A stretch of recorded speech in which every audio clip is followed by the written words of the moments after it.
Assalamu alaikum, cemaat, жақсы dostlar. 4-cü video atjot. Pomidor köçötleri boyunca Xan F1 pomidor köçötlerine dayar уже. Köçöt уже mınantip жаңадан жалбырақ шығар баштаған уақытысы.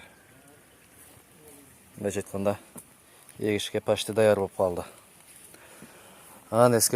Ескерте кетчү нерсе көчөттө обязательно алып атканда мындай тамырын караш керек болот да. Тамыр көрүнүп атабы. Таза. Көп көчөттүн жаш убагында мындай үстү жагы жакшы болуп көрүнө берет. Тамыры уже чирип калган болот, же касалдык түшкөн болот дегендей. Основно баягы привка болгон көчөттөрдө ушундай болот да.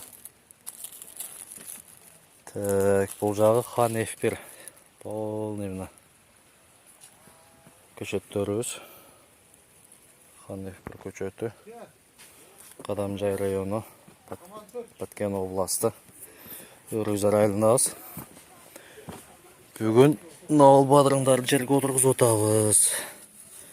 Егиш башталды. Эте бир жумадай кечигип калдык өзү негизи эккенге.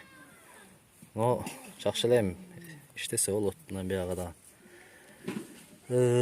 Бизден башкаларда көчөт кылып чыгарам дегендер болсо, эскерте кетчү нерсе. Көчөттү обязательно жогору жака эгиңиздер. Мына ал кийинки партиябыз эгилгени. Бирок салыштырмалуу үлүдөгү көчөттөргө караганда өсүшү кичине слабый болуп атат.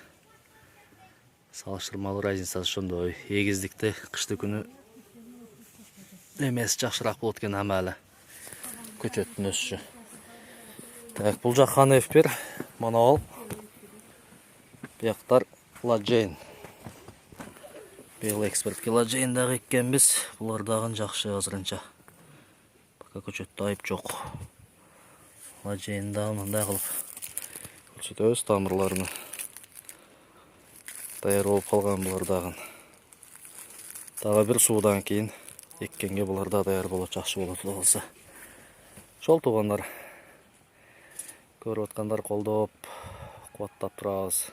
Билгенибизди үйрөтөбүз, билбегенибизди үйрөнөбүз дегендей. Ушундайча. Ийгилик, саламат болуңуздар.